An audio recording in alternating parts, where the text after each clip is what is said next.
So I've symbolized my map. I've done all the analysis, and I'm ready to get out of data view and go into layout view to create my legend.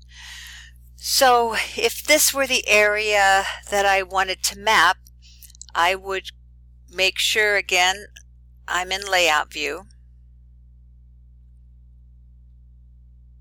Then I would go, I'm going to dock this because it's in my way.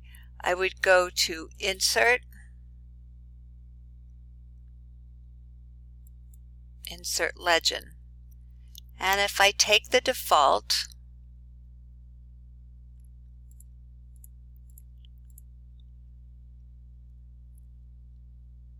I get a legend here that's kind of got everything in it that could possibly be in that legend. Let's go back out here. So I've got to clean this up a little bit before I even work on placement. So I've got this grid eval. Well, I don't need that. That's not really in my map. And oh shoot, I forgot to change the UGB label. So I can go over here and click that. And that will automatically update the title. But that wasn't the UGB, that was the roads. You ought to be awake. Okay, so I've got the UGB, I've got the roads. I need to get that grid eval out of there, so I'm going to double click the legend box, click on grid eval, and then go down to this backwards arrow and click that. So that's how I move things in or out.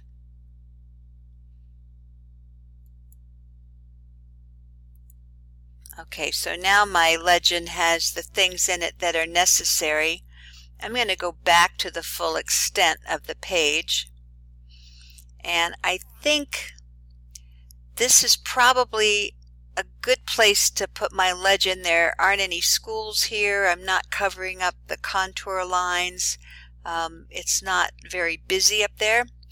But I can't see anything because of all the roads. So I'm going to put a background and a frame on the legend. Again, I'm going to double click that.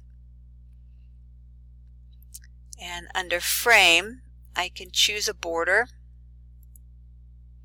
And if I want to round it, I can. And I can choose a background.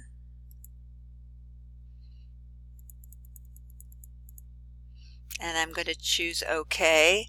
So now my legend is more visible or readable.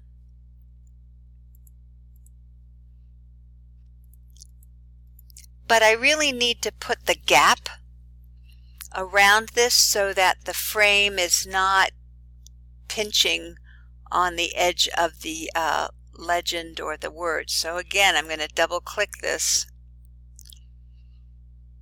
And I'm going to put a gap on the x-axis and the y-axis for the frame. And I also have to do that for the background.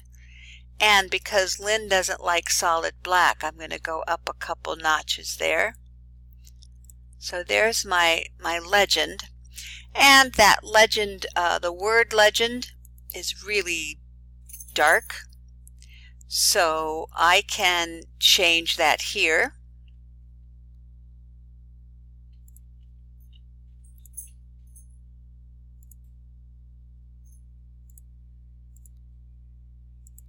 Make it a little smaller, or because I think the legend is pretty obvious, I can just turn that off. So those are the elements of getting a clean legend on your map. One other thing you can do is get a little bit fancier. Oh, there's Scout the dog. And you can decide to put the UGB in the water in a new column. So you can change your legend so that it looks like that. If you had, maybe you wanted to put that down at the bottom of your map for some reason. So you could do that. The other thing you can do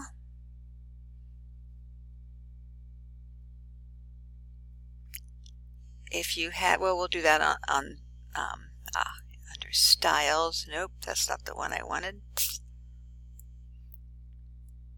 So you can choose to have different styles. So that just says schools. That doesn't say the layer name.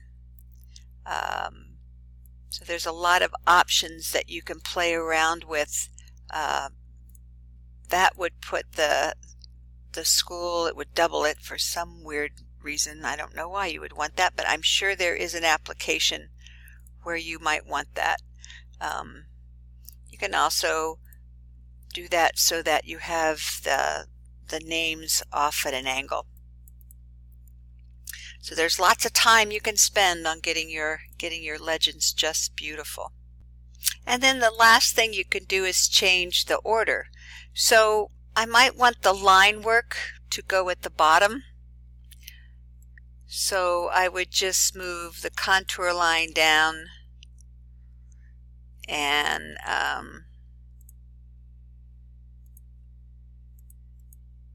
water up. So maybe I want that, or maybe I want the contour line all the way at the bottom because it's the longest, or the longest name. Okay.